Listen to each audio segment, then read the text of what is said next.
That music though, I'd be flowing with it like the ocean. Yes. Aloha mai kako, everyone. Welcome to episode 36 of the Moana Nui podcast. As you see, we already getting into it. My name is Moana, and I am the host of the show. I am also the author and creator of the Adventures of Nakoa and Nohea children's book series, editor of the Wild Card Chronicles, champion and lover of all things indie and indigenous peoples. And as always, I am excited to be here for yet another jam-packed week of the Moana Nui podcast. We have some exciting individuals coming on to the show tonight, and I can't wait to get started. But before we do that, as you can see, Dana's not with us tonight, so please send up your prayers and positive vibes to her. She has some personal things going on. But as the women that we are, the show must go on. So tonight I am blessed to have my friend and fellow podcaster or streamcaster, whatever we're calling it these days, my friend Mike Watson. What's up? What's up? Happy to be here. I understand Dana's shoes are very, very large to fill. I will attempt to, but I shall not outshine her.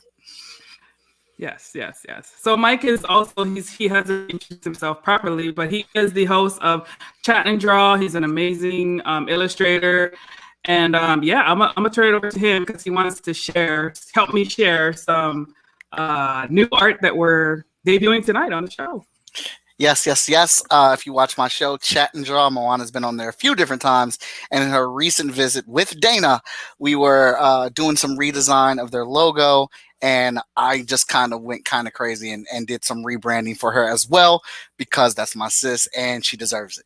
So going to reveal the full logo to you guys tonight and her new title font that they'll be using after they do some little Kickstarter thing that they have that they're working out. So Moana, if you can click on it, please. Yeah. There we go. So this will be the full reveal and action. So nice. Moana, I asked Moana and Dana just to give me a bunch of stuff. Just give me a list of stuff y'all like, and I'll just pick and choose off that. And as I asked Dana this, I'm looking at her Facebook page, and I see she cosplays as a samurai. I said, Dana, don't give me nothing. I got you already. It's done. That's what we're doing for you. And Moana's like, she gives me this whole list, and then she's like, after she gives me the list, she's like, Gears of War and guns.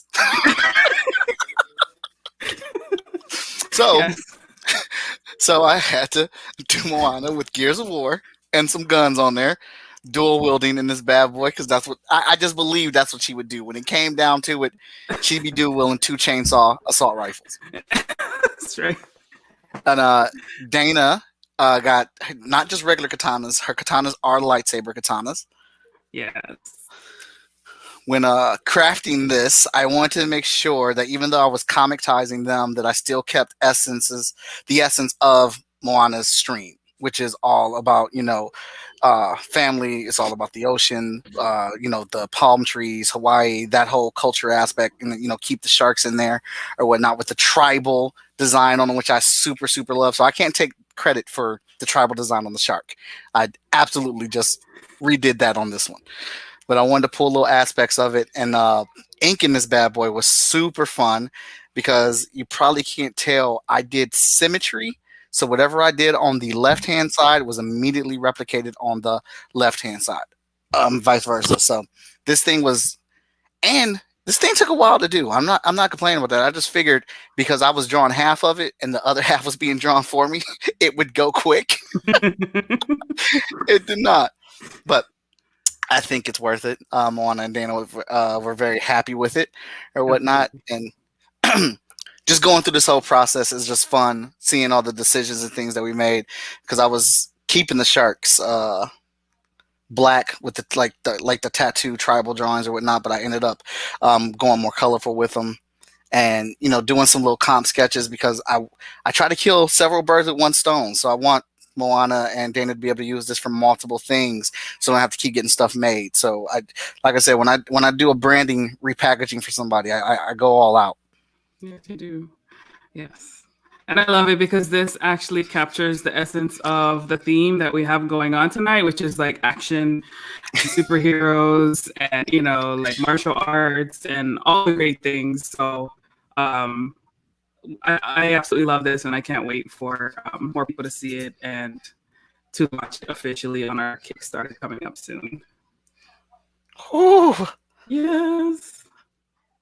And then the tagline's the best, where for the culture comes to life on this podcast. That's what's up. Yes.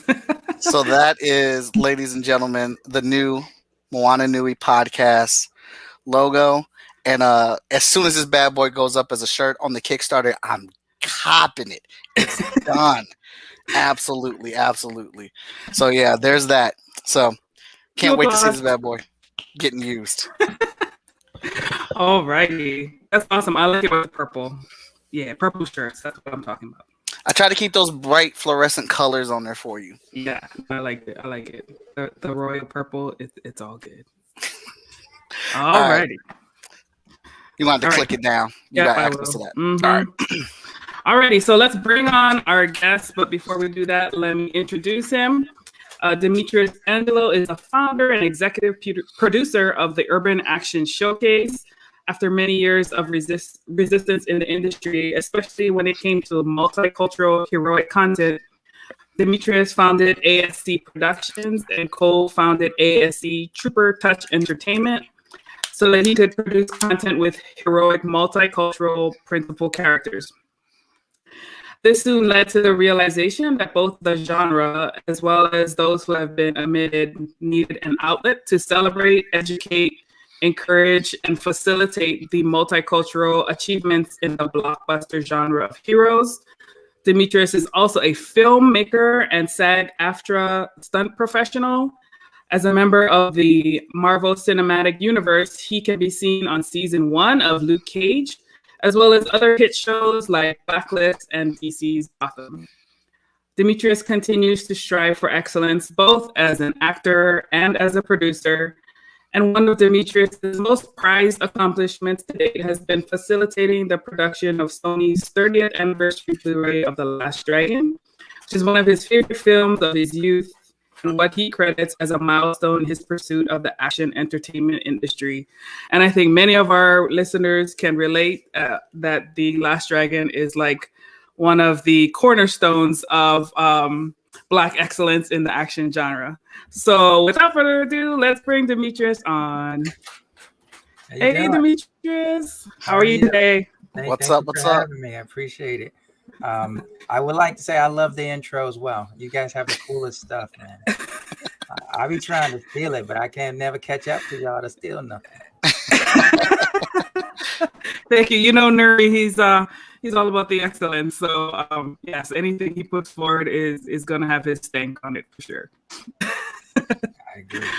But yeah, so we're super excited to have you on the show. I know we didn't, because of this whole, everything going on, we didn't get to see you in person up in New York City. We always look forward to that particular show because it's just a really fun event to be in. It's a family environment, and it's really laid back and a great opportunity to get to know people. So we're happy to have you on the show so we can get to know you specifically, because I know when you're running a show, it's like, you're so worried about everybody else. We never get to talk to the showrunner. So let's start off by having you tell us a little bit about yourself.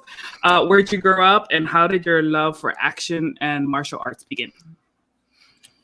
Well, I was born in Washington, D.C. I was born in the 60s. And I grew up between the suburbs in D.C. Parents lived in the suburbs of Maryland. And then grandmoms, all of my grandmothers lived in D.C. So, I was back and forth. Believe it or not, I started Little League football at 4. My dad was a detective and D.C. policeman in those days. So, everything was rough and tumble. So I was playing football, Little League football at 4. But at around 7, I was jumping on the bed, 6 or 7, and I saw Bruce Lee on the screen, on the TV. And I told my dad, I wanted to do that, whatever that was. So he took me down to the rec center. We called it the Boys and Girls Club, the rec center. And he signed me up for June Reed's Tang Soo Do. June Reed. That was the thing that we did back in, the early 70s. And I started that around, like I said, 6 or 7. But it wasn't doing what they was doing on TV. So I was like, nah, I want to go back to football, you know.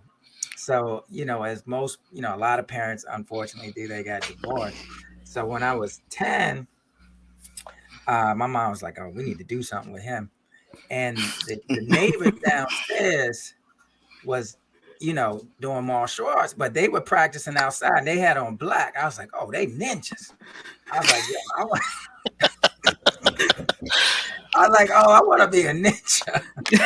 I want to go to them. So, fortunately, my mom signed me up and the neighbor would take me. And that was it right there. We was wearing black. Ninjas was coming out. And I was like, oh, okay, this is what I'm going to stick with. So I started with something called American Asian Combat System, which was Okinawa Shunryu Kobayashi. It was Largo de Mano Filipino stick fighting. It was jiu-jitsu, Chinese boxing, Western boxing, American freestyle, and Kabuto, which is Okinawa Japanese weapons.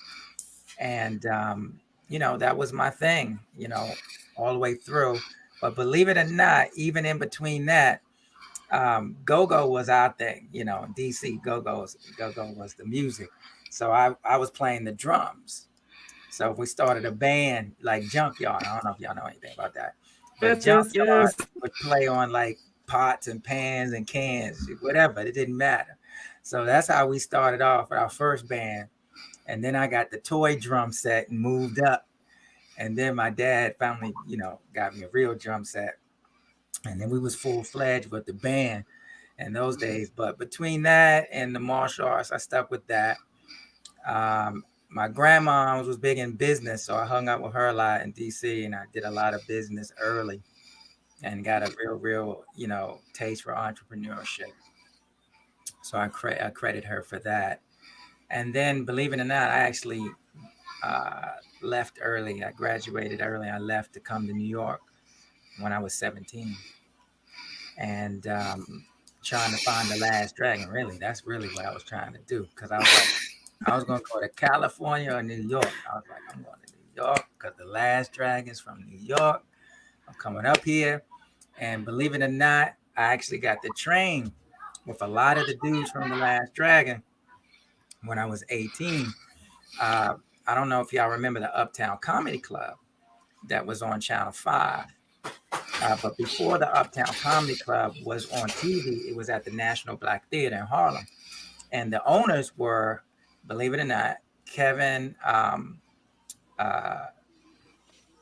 what's his last name? Kevin Brown and Andre Brown. Andre Brown was our instructor. Kevin Brown is .com from The Office.com. So they ran that. But what they did, they ran that comedy show. But in the daytime, they used it for training because they had this martial arts system called Wolf Fight. So actually, Andre Brown is the one that played Beast in The Last Dragon. So you have Crunch, Beast, and Cyclone. He's the big one they call Beast. So he let me come and train with them. So that was great. And then I was going to a Christian liberal arts college in Westchester. And we were doing outreach down in what we call, what's it called? Not Spanish Harlem, but it's, what's it called? It's up like by Dykeman and stuff like that. It'll come to me what the nickname of it is. But Washington Heights. So way up there in way down in Washington, well, kind of up because it's above upper Manhattan, but below Westchester. But anyway, Washington Heights, they had some other people. So it was Grandmaster Ron Van Cleef, which was Tom Knox instructor. It was Blackhawk San Carlos. It was the dudes from the real dudes, the twins, Jerry and his brother from the Guardian Angels. And then it was Tony Mayo, which was T. Taylor's student. And T. Taylor was the actual stunt double for Show Enough. And like I said, Ron was the actual stunt coordinator, and that was Tom Knox instructor at that time. So I got to train with those dudes when we did the outreach. So I kind of fulfilled my goal, early, being able to hang out with these people and train with them and stuff like that. And then I got into fitness in the early 90s, like the beginning of the 90s. And through that, I met a lot of great people, instructors, grandmasters. And one of the people I met, one of my colleagues, trained in the lineage of Wing Chun, which is Ip Man brought that. The actual instructor that brought Bruce Lee to Ip Man, which was William Chun. So they trained under him. So I got to actually train with the same people who were friends with Bruce Lee and brought him to Ip Man and that whole circle. So I was very fortunate to meet a lot of people at that time. And through the fitness industry, I was able to actually not only make a lot of connections, but begin to get into the acting. Actually, I was doing the modeling. A lot of people don't know I'm a romance model. In the 90s, sort of like the Black Fabio. So if you look me up,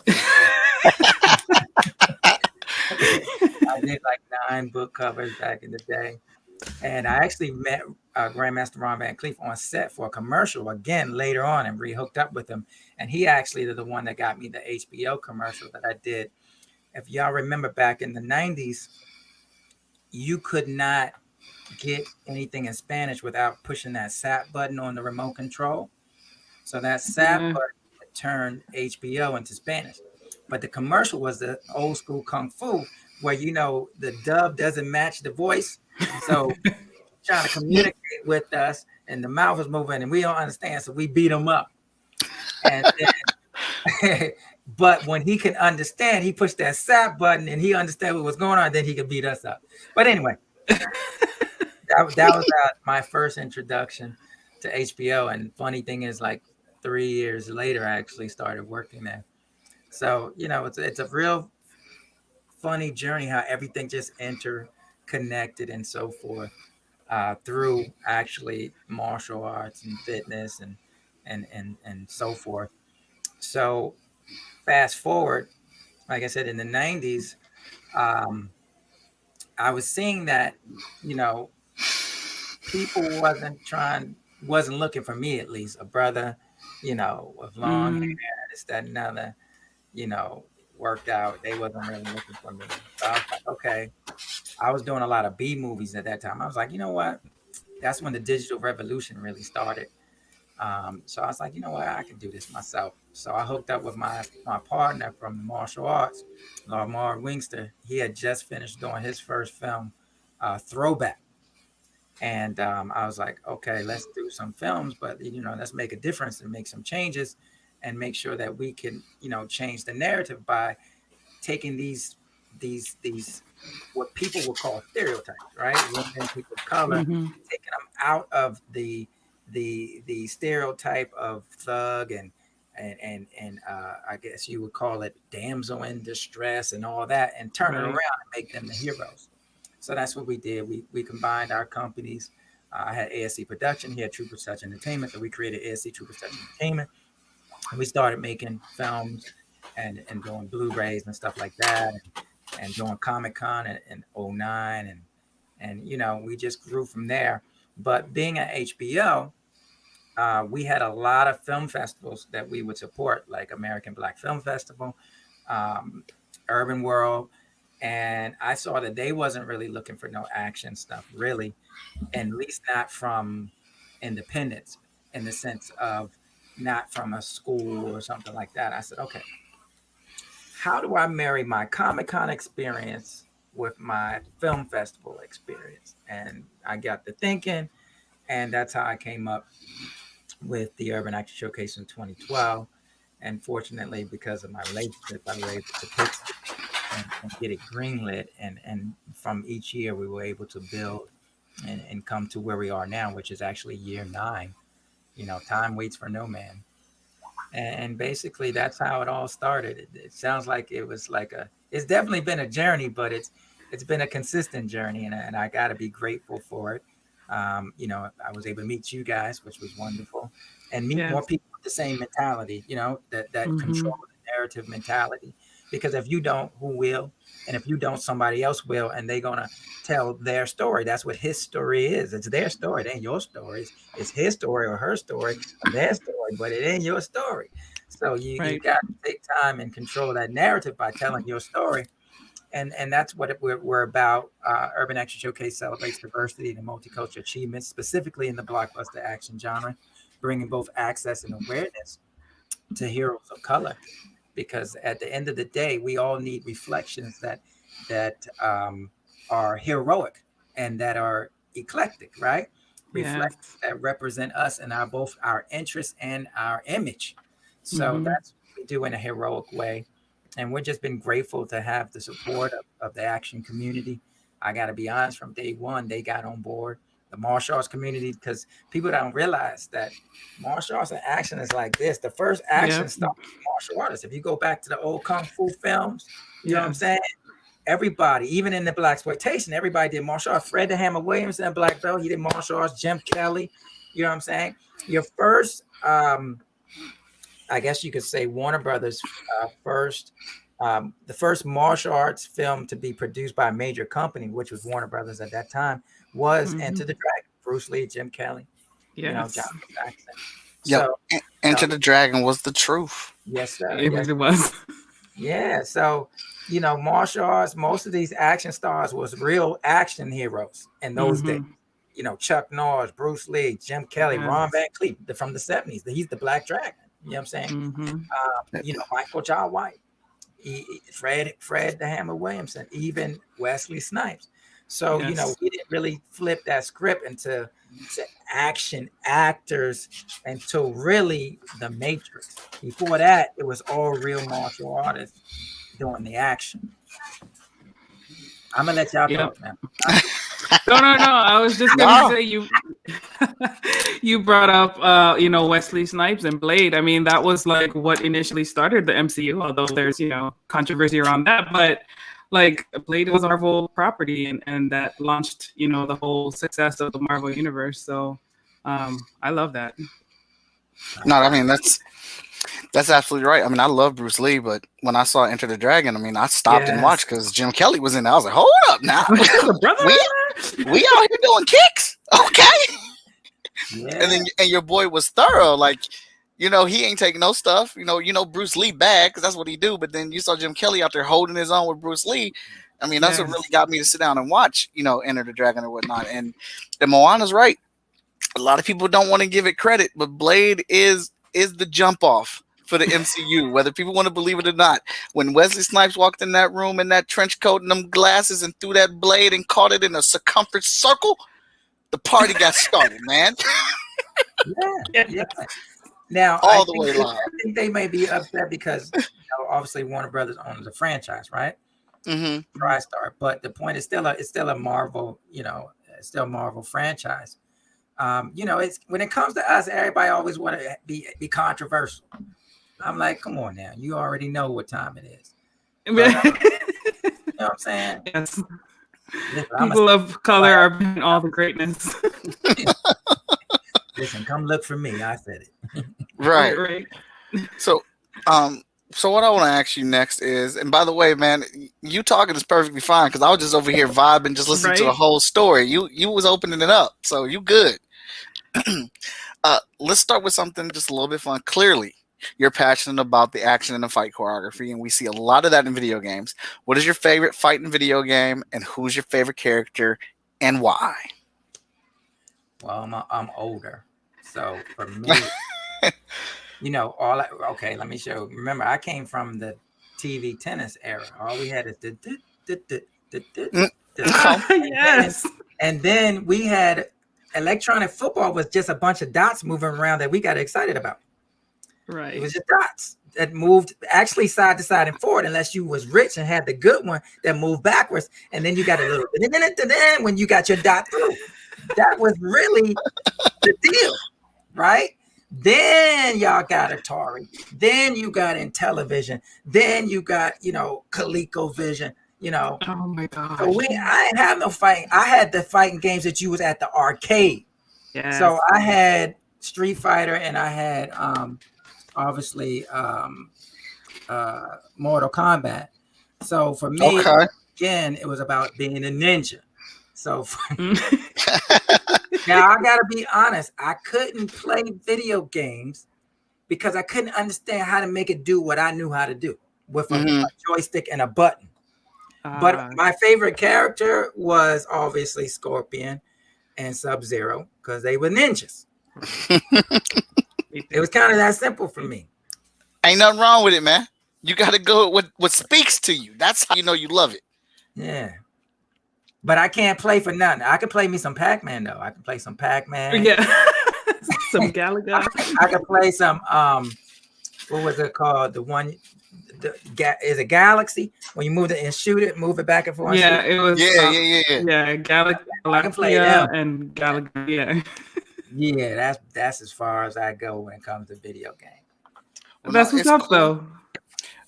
Mortal Kombat was probably Mortal Kombat might have been the first fighting game I got, and my mom, like, I didn't have a lot of problems with my mom, like, getting games or something. She saw Mortal Kombat, she wanted to get it. Like, my mom was into it, and she was like, "What is that? What did he just rip his spine out?" I was like, "Yeah, I can get that." So, you know, I got down with the MK, man. What do you little sidebar question? Based off what we've seen from the trailer and speaking solely on the action that they've seen on there, on that, what do you think about the action and choreography they got going on in the new Mortal Kombat movie? Good question. I think it's incredible. You know, these are colleagues of mine that I've had on on my event, and they're the best in the business. We're, as martial artists, you're always trying to take things to the next level, and I think they definitely did that. Definitely did that. We've celebrated Mortal Kombat's 20th anniversary. We had Keith Hirabayashi, Keith Cook.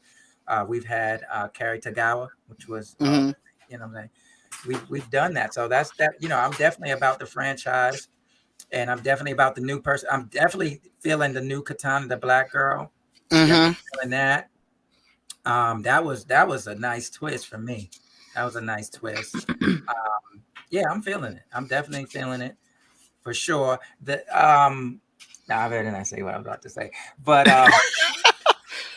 I loved from the original though. I loved the original, not Carrie's role, but the other role, the Bruce Lee like character.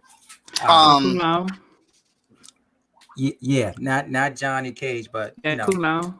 Yeah, not kind of what Liu Kang. Liu Kang, yeah, my bad. Liu Kang. I was getting mixed up. This Liu Kang got something to prove for me, But anyway, I think that's what a lot of people are. I think that's what a lot of people are thinking about this new Liu Kang. Like, now, I know as adults that original Mortal Kombat movie is trash, but I be telling people stop it, because when you was little, that was a jump off. Don't play Mortal Kombat when you was feeling it when you was little. That Liu Kang is legit, so he does have some stuff to prove. People make me laugh. They always looking for something to hate on. I'm like, why is everybody that critic? Where's the love? Don't make me sing the song. Where is the love? Like, we're getting a Mortal Kombat movie. What are you complaining for? Just not only that, this is your basically your third installation, because you got the Blu-ray, the straight to YouTube that went to Blu-ray. That one was a problem. That one was good. That was good. You had Michael Jai White as Jax. Come on now, I'm going yes, for my folks, you know what I'm saying? You know what I'm saying? You know how I'm going to do. So to me, it was I liked it. I thought it was good. But anyway, I'm definitely, I'm definitely for it, and I can't wait, for it to come out. Obviously on HBO Max. Let me plug that. Go ahead, plug that. And that's even better. That's even better, right? Because you ain't got to go out to the theaters and go see it if you don't want to. Exactly. When is it dropping again? Next month, I believe. April. Oh yes. Yeah, we got a lot dropping this month, so I'm super ecstatic. Like, I just, like, if you don't like it, you don't like it. But I'm a fan of, and I don't know what you think. you can't complain about something until you watch it. And you even then you really shouldn't complain about it. I mean, if you don't Mhm. like it, it's just not for you. But a lot of a lot of people work hard on putting this thing Exactly. together. Mhm. Respect the hustle, and like I don't like when people constantly complain. Like, what have you done? What have you done lately? That, and I'm like, what did you support? I'm like, where's the support, dude? I'm like, Yes. you want to build a house, you need support, right? Right. Yes. Everything Absolutely. in a house needs support. So Yes. if you want to build a house as a community, well, you're gonna have to put up some support. It's that simple. That's a great way. But Before you go on, I would like to mention, shout out to Coming to America, the sister that does the martial arts in there. You know what I'm saying? The daughters do, the girls represent with the martial arts. Did y'all watch it? I haven't enjoyed yet. that movie a lot. You ain't watch it, Moana? I haven't. I'm behind. I'm so behind. Oh, okay. Yeah. It's a Okay, shame. let me be quiet then. I'm sorry. No, it's okay. You can talk about it. I don't mind. Well, I Go just ahead, want to Spoiler. appreciate the representation of the martial arts with the ladies that did the Yes. darn thing. I'm gonna leave it like that. They did. The girl showed out, and I Yeah. enjoyed that very much. And I'm glad they did it. I mean, because Hakeem was doing martial arts in the last movie, Right. so exactly. it's only right that he bred that in his daughters. Yes. Yes. Okay, homework for me. I need to go watch this movie. But I like what you said earlier about building community, because that kind of segues into my next question. In a lot of things that you do, one of the most beautiful aspects that I admire is your ability to build unity within the community and creating a family environment. Who have been some of the biggest influences in your life? In my life, period. Mm-hmm. Oh, my grandmother, man. My grandma. Come on now. Anybody listen? Let me make this real for people. Anybody born in the 60s, understand that you just began to fight for your rights in the sense of having the right to be equal, right? We were fighting the Jim Crow laws. We're talking about a woman that had to struggle just to learn, a woman that came not far from sharecroppers and slavery. I was fortunate to see my great grandmother's father, which was a sharecropper. So to know a woman that walked 10 miles to school in the ditch and was treated less than human, didn't and wasn't allowed to have more than an 8th grade education, had existential circumstances against her, but still rose up and was a business owner and taught me at 9, you can go to the store on your own. This is how you do this. This is how you do that. Go in the back and learn how to do these freaking ledgers. Learn how to do the books. I'm gonna tell it. My father owned a liquor store, but because he was a DC policeman, he couldn't keep it. So my grandmother would run it. So she had me in the back doing the ledgers. So I would be doing the freaking invoices and putting it in the ledger and learning how to do that. You know what I'm saying?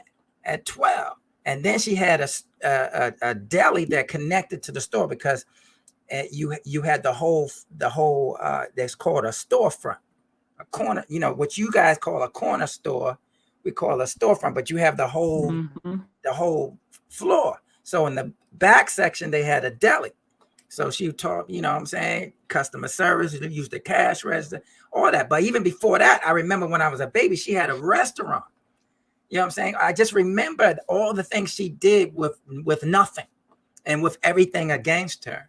So that taught me that, regardless of what you think you up against, you ain't up against nothing. Not like they were.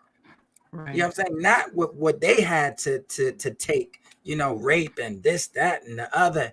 No rights, period. You know what I'm saying? Be in a place where nobody loved you, nobody wanted you. They didn't want you there, but to persevere, to persevere and to overcome. You know what I'm saying? Those were the lessons that I learned from my grandmother.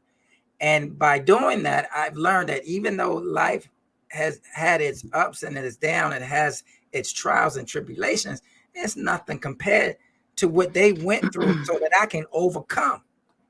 Yeah. And I can break through and get through.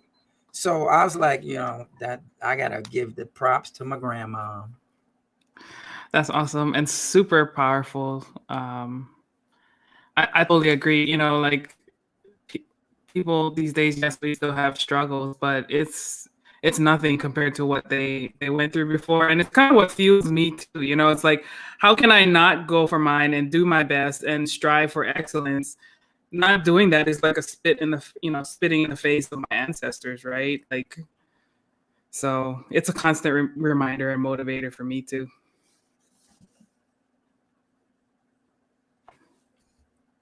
Oh, Mike, you muted. Yep. My kids is running up and down the stairs. Excellent. I was just saying. That's what the stairs are for, man. That's what they're for. Listen, remember, we used to jump on the bed. That was the thing back in the day. Jumping on the bed. That was it, bro. So you good with the steps. They made to run up. You know what I'm saying? But I was just saying, man, that was very inspirational. That's dope. Like, I definitely feel what you're saying on that.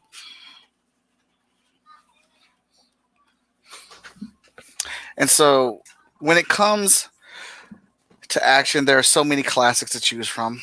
What would you say are your top 3 action movies? What era? Where you want to start? Any era, like hit it all.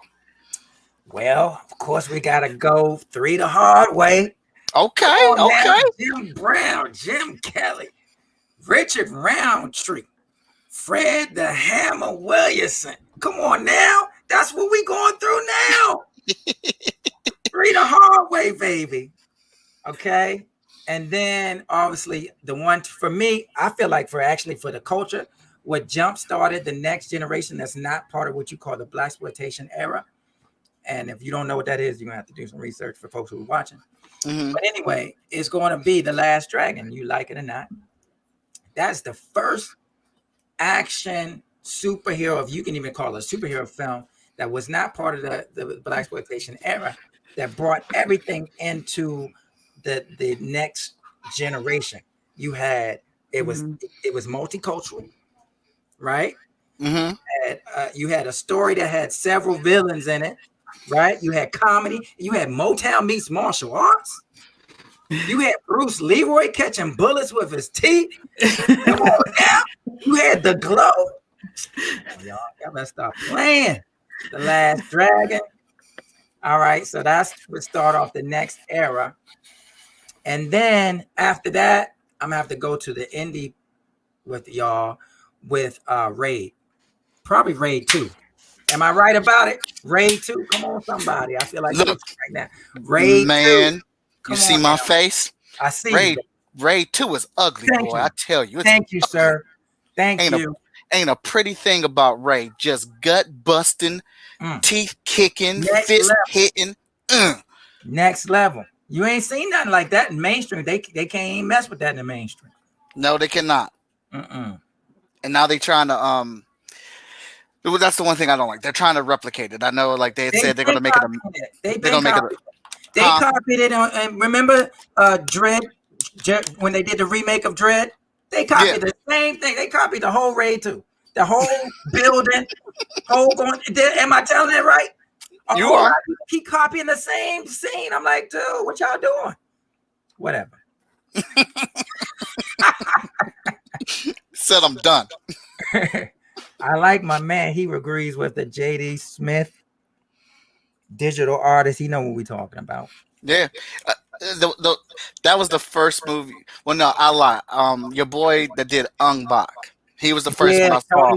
Tony Jaa that I saw doing that punish and stuff. But then when I saw Raid, I was like, this is next level. I was like, there's no way they are not really hitting each other. Like there must be a contract that's signed that says you're really going to get hit. I need you to be okay with this.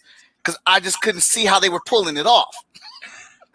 Well, body, you do take your shots to the body. You do take every shot to the ground because you wear what we call padding. But in Asia, dude, you ain't got all them rules and stuff like that. So they be getting jacked up. I ain't gonna lie.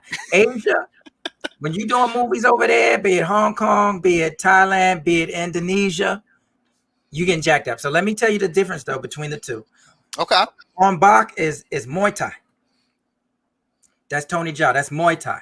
Mm-hmm. But Raid, that's Pentuk Salat. That's Indonesian martial arts. Okay. Yeah. Did not know that difference. I'm here for it. Yeah. Of course, you know, they're both obviously East Asian, but there's a significant difference in the techniques. Mm-hmm. Mm-hmm. Yeah, Demetrius can do the master class. He knows all the forms. I didn't talk about that. Yeah, I kind of talked about it, but if you do the math, you kind of get it. But I've done martial arts over 40 years. Mm-hmm. But I've done several styles, fortunately. But yeah, that's my thing. It's like, you know, some people like to read books. I like to do martial arts. That's what's up. Absolutely. So let's talk a little bit about the Urban Action Showcase. You've curated a wonderful celebration of multi-ethnic contributions to the action genre. I mean, fans have been able to meet some of the greats from movies such as The Last Dragon, which is one of your favorites. Blade, you had Wesley Snipes celebration. We had the Spawn celebration with Michael Jai White. We had Perry Young from Warrior and Mike Coulter from Blue Cage. What's the origin story behind Urban Action Showcase, and who would you like to work with that you haven't yet guested at your event? Quick correction. Mike Coulter wasn't at Urban Action. He was at something I did for Big Apple. So that was okay, gotcha. Big Apple Con when we had him there, but that wasn't an Urban Action event. I was just helping him with that. So let me give credit to Mike Carbo, who runs Big Apple Con. My bad. But I do a lot of partnerships, but strictly Urban Action. The rest of you are correct. The origin story of the Urban Action Showcase, once again, was that being at HBO, I saw a lot of the film festivals, but like I said, they really wasn't seeing us as action, filmmakers, and that, you know, it was more about the drama and the story. You know, action is about the action. You know, at the end of the day, it's about the action. And then, like I said, I loved Comic-Con, so I wanted to marry them. I wanted to marry those two and give people representation in a film festival setting, but also give them a outlet to exhibit the things that are around the genre. Statistically, the action genre is what we call the blockbuster genres because it makes the most money, right? It takes about over 60% of the market share, and it's less movies, but it takes up, you know, it makes more money. I think that of the top 10 movies, I think like 8 or 9 of them are all Disney based, be it a Marvel or a Star Wars or something of that sense. But You're it right. is a blockbuster genre. It costs the most to make and it makes the most money. But where at that time, we're talking about back in 2010 and stuff like that, you know, where was the representation and how often were we represented? That was my thing about representation and just changing the narrative of having people of color be the ones that saved the day, not the ones who the day was being saved from. You know what I'm saying? You know what I'm saying? So Dude. I was like, okay, we need to do something about this. And I have to be grateful just for being at HBO for all that time since 1999. I got to see a lot and got to learn a lot. And I met a lot of great people and learned a lot. And I was like, okay, let me take this experience that I have and develop something that can be advantageous to people of color in general. You know, being of obviously several nationalities myself, I was always about everybody. And that's just it. For us, diversity means inclusion, not exclusion. Mm-hmm. That's what that means. It just means that, you know, we just want equal share. That's it. So my film festival is an international film festival. We have over 13 countries participate, and that was just last year. And it's just about having a outlet and a place to shine and to show your skill set, and where, you know, you're celebrated, not tolerated. Mm-hmm. So Right. once again, the origin came from just seeing how most festivals didn't really care about action. In fact, you're not going to really find many action film festivals. Actually, we were one of the first action, well, we were actually the second action film festival, but the first when it came to diversity, that focused on diversity. Now you have a couple of more, but not still, you don't really have that many action film festivals, because it's very hard to do action when you're independent. Because if you're not a martial artist and you don't have a budget to get a stunt coordinator and have someone come and train your talent, or you don't have talent that are already martial artists and can act, it's not easy. It's not easy to do. It's not like you're freaking just running lines. You know, the difference I tell people in action versus drama: if you miss your line in drama, you just restart. If you miss your line in action, you out, because you're gonna get punched in the mouth, and then you offset, and then you want to, you know, you're gonna have to shut the set down and wait till you heal up, because the mistakes, certain, well, it's not circumstance, but the what do you call it, the consequences of your mistakes are much more are physical. Right. Action job, that's the bottom line. It's physical. So when you mess up with that, you've heard the stories. Halle Berry just got jacked up in her movie that she was just shooting, right? The MMA movie she was shooting. Remember when Harrison Ford got hurt when he was doing Star Wars? You know what I'm saying? Action, dude, you can't play with the action. It's the real deal, and it's the consequences are heavy. So it's hard for that when it comes to the indies. But still, I just wanted people to have a place and an opportunity, and I'm grateful for HBO Cinemax at that time supporting us with the Cinemax Action Short Film Competition and giving us distribution on Cinemax at that time. Now, obviously, we're Warner Media, so announced the Warner Media Action Short Film Competition, and we picked up distribution through Amazon, and we have our own platforms now. But Nice. you know, we're definitely grateful, you know, for all the support that we've had. And it was my martial arts relationships that allowed me to pull it off from day one, because they know all the people. You know, being connected to the martial arts was being connected to all the action stars. The only person that I called up that wasn't part of my connections in the martial arts was Fred Williamson. I just straight up called him up and said, listen, you know, this is what we doing. You interested? And he called me. He's like, yeah, man, I like what you're doing.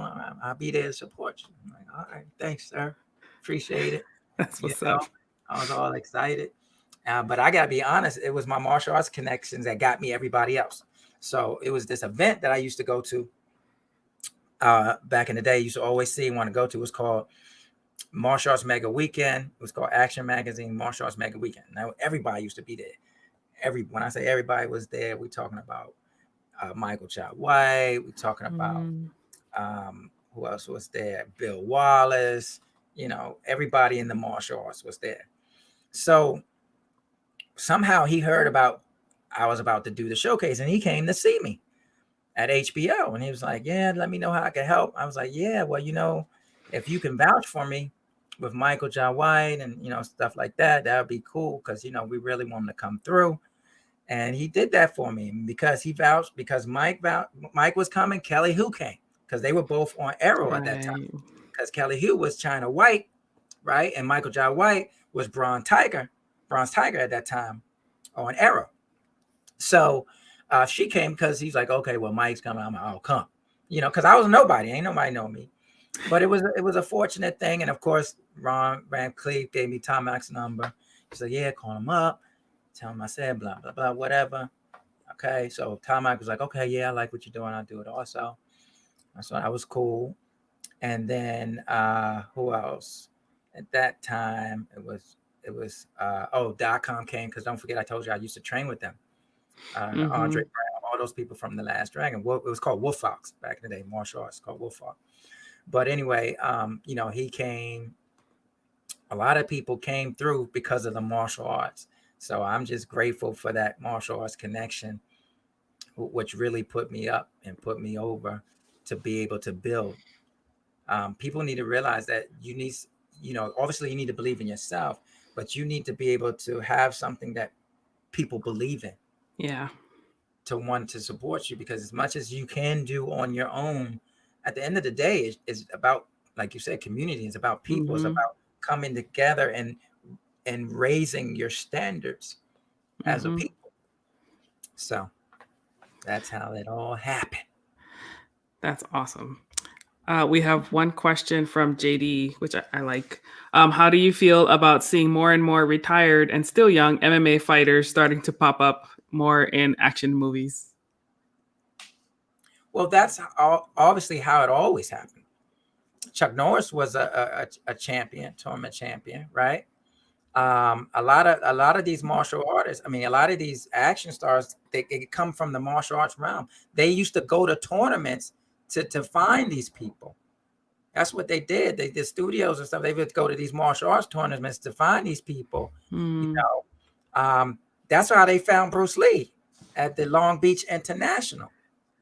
They found him there. Ed Parker's Long Beach International tournament. That's how they found him, and that's how he came in to read for Kato, for the Green Hornet and stuff like that. So the martial arts has always, the film industry has always taken from the martial arts world. So that's just basically how it goes. Now it's the MMA, but it's still the martial arts world.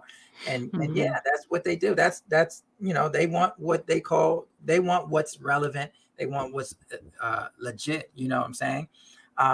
Your stunt coordinators and your fight choreographers are martial artists. These ain't play folks. Ain't nobody playing games. The only thing they playing is Monopoly. They ain't playing games. Listen to me. The person, all right, let's take Born Identity, right? Everybody loved that bathroom scene, right? Love that fight scene. Use the book, the bathroom, right? You know who taught them all that? That was Jeff Amata. That's Danny Asanto's student. Do you know who Danny Asanto? Well, Game of Death. That's the one that used the Filipino sticks. That's the one that introduced the nunchucks to Bruce Lee, Danny Asanto. So that's his student, Jeff Amata.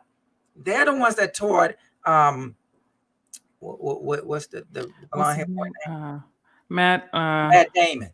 Yeah. They're the ones that taught him. So the martial arts, believe me, heavily involved in all these movies, all these action films that you see. Okay, let's check. God bless his soul. Chadwick Boseman, right? He learned from Vianis Jiu-Jitsu. He's one of the Sanukas and students. But Maurice Crump was training him. Y'all saw, and I had Maurice Crump in 2014.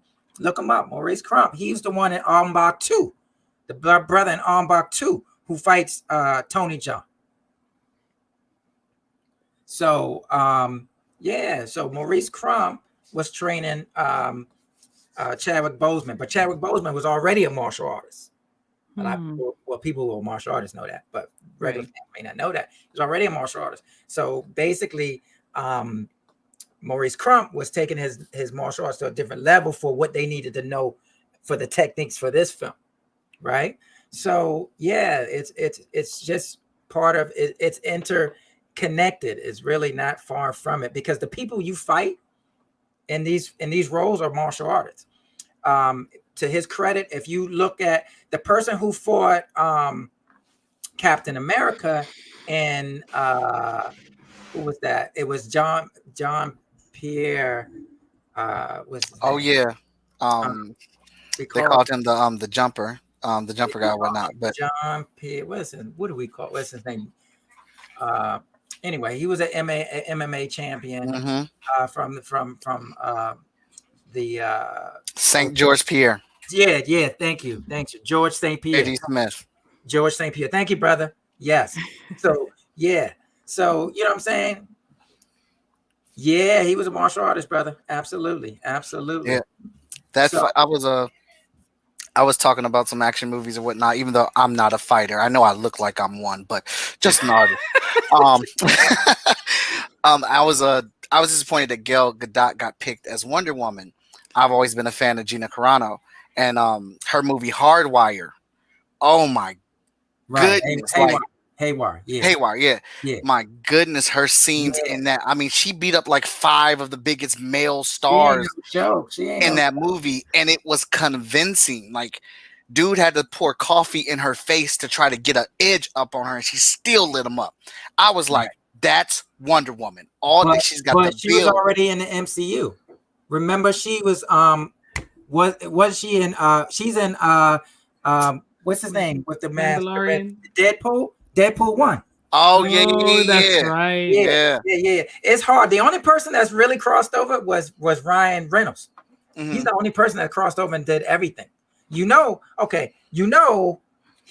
obviously he was Green Lantern, right? Yeah, he played that Deadpool role in X-Men before he was Deadpool, and he's the one that fought for that Deadpool movie. He shot like basically a little trailer short to get the green light. He was begging to do that movie, but the point is, he's really one of the few people that's able to cross over. And even Christopher, what's Christopher, whatever his name is, that plays Captain America. What's his name? Chris Evans. Oh yeah. Chris Evans. Don't forget, he was in Fantastic Four. Yeah. Mm-hmm. Right. George. Yeah. So, it's kind of hard to go from one universe to the next. They're real funny about that. But I agree. I think Gina Carano is the bomb. But when it comes to, a lot of people now are concerned more about the acting.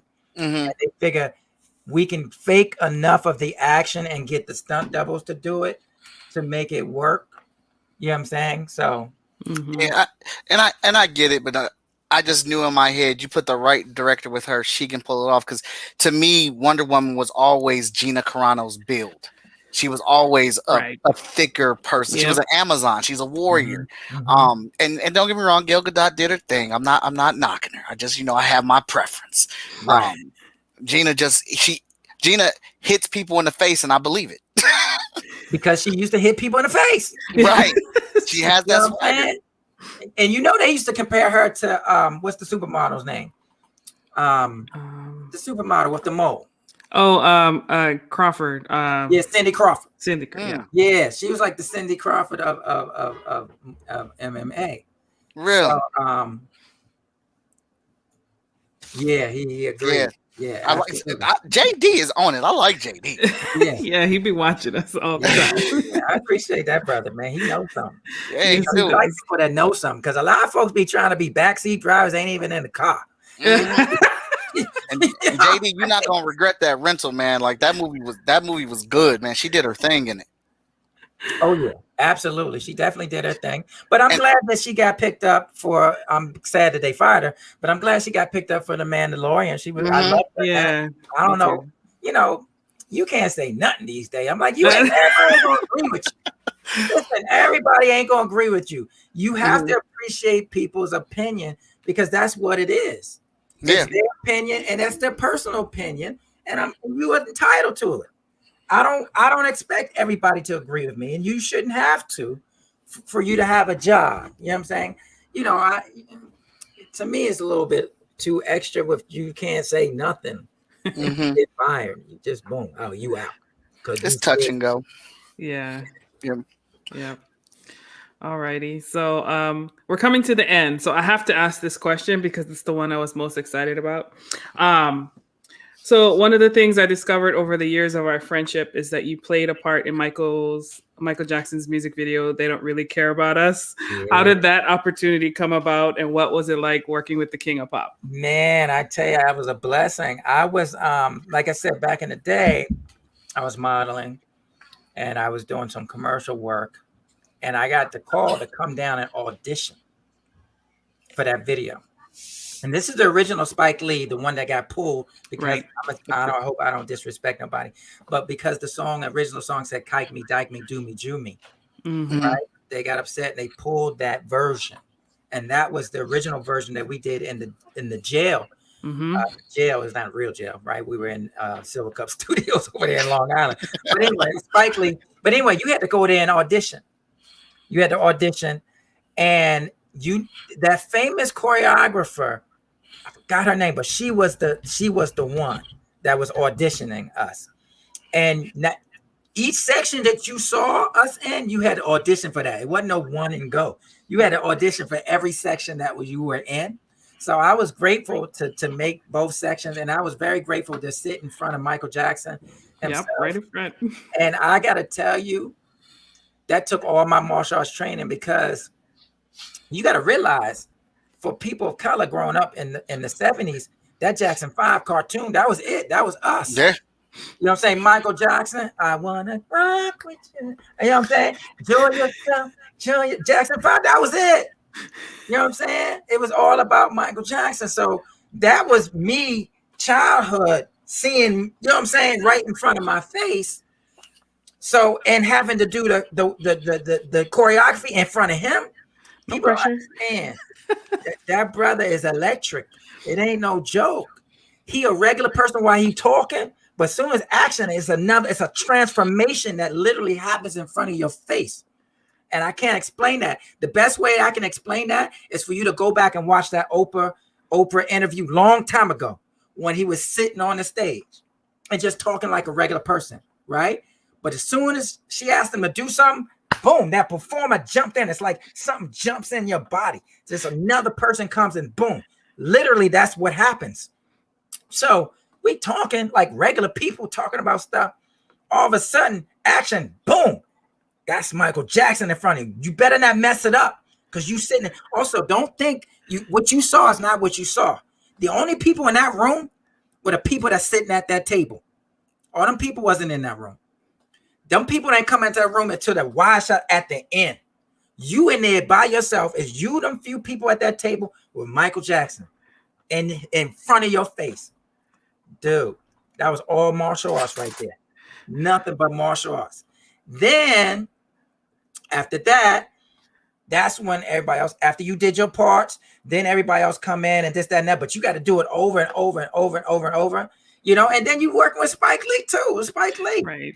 And then the next day, like I said, you had to audition again. You come back with the scene where everybody in the bed doing the push-ups and stuff, and you got to do your little whatever it was we used to do. All I want to say is that they don't really care about whatever. But that was so fun. I was grateful, you know, for that opportunity to meet, you know, the man, Michael Jackson. And then from that, I don't think you know, but I'm also in the video game, because they stole my section. I'm telling on them. Who was it? Who did that dance video game? The Michael Jackson dance video game. Oh, it's a popular video game company too. Dance Revolution. No? But it's not Dance Revolution, but it's literally the Michael Jackson video game. Fortnite. Oh no, the Michael Jackson video game. Yeah, the Michael Jackson video game back in the day, where you had to dance and go through each level by completing the dance on the Wii. I know what you're talking about. Right? Mm-hmm. Okay, Ubisoft. I think it was called Ubisoft. Yeah, that sounds right. Yeah, dude, I had to sue them, dude, because they took my part. They took my part and used it as the instruction on how to do the dance. I'm like, dude, what you doing? I'm like, I didn't sign that. That wasn't part of my contract. Because there was no video games like that in that time. Don't forget, it's 1996. Yes. Wasn't that? But anyway, very grateful. Thanks for bringing that up. That was one of the highlights of my life. Very grateful for that. You know, that's amazing. Videos in those days, but that was the one, you know, that. And I found out about it because my nephew was playing the video game.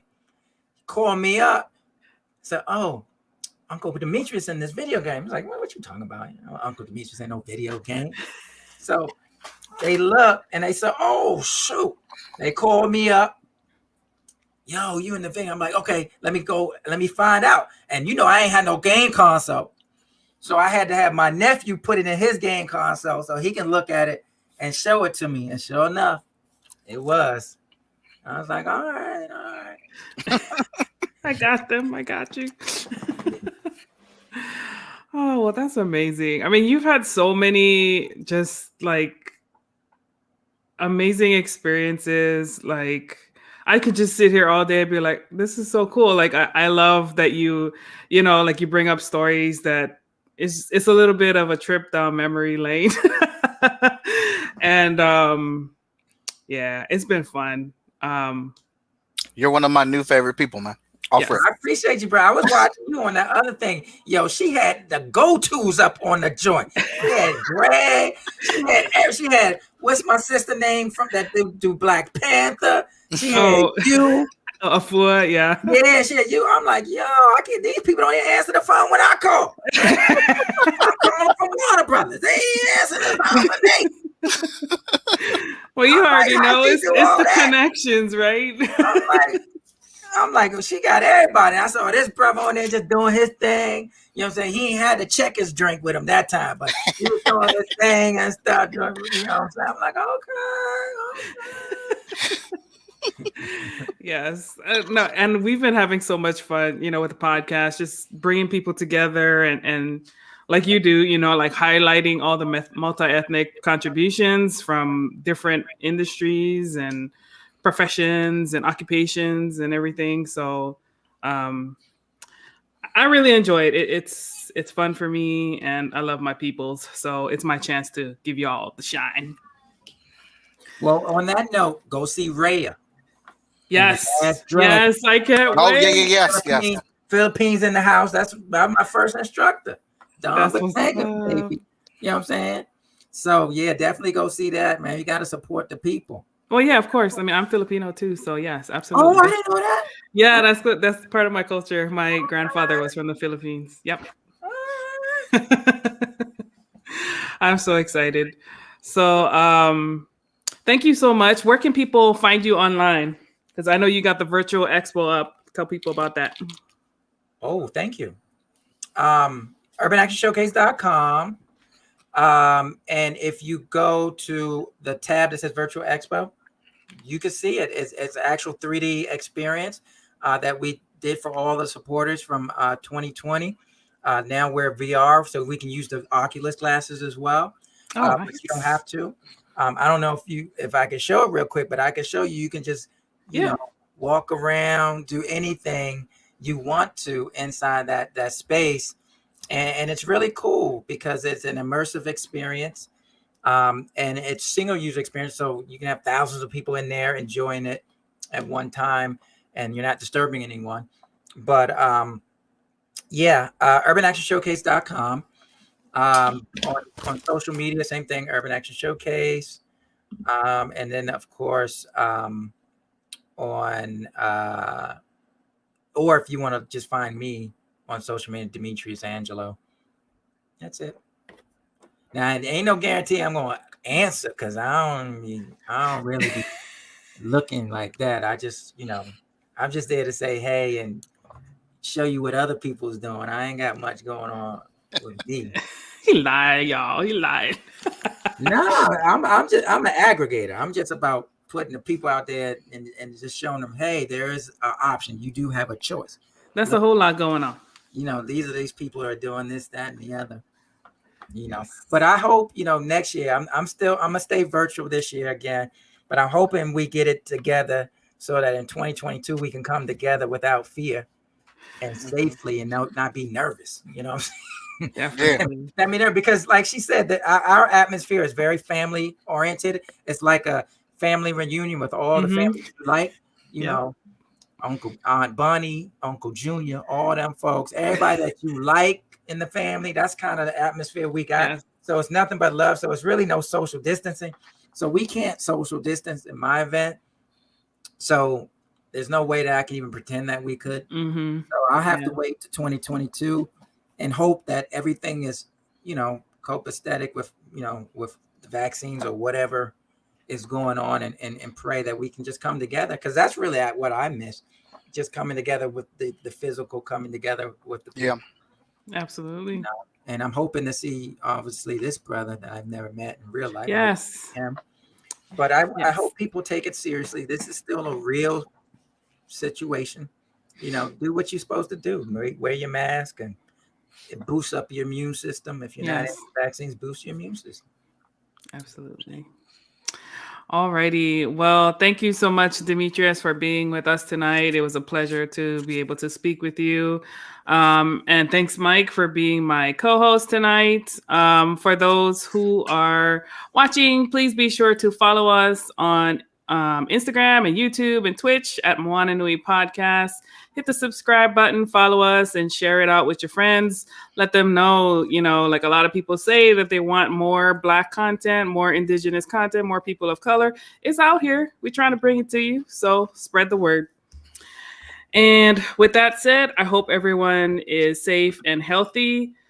As Demetrius mentioned, please take care of yourselves, be good to each other, and we will talk to you all soon.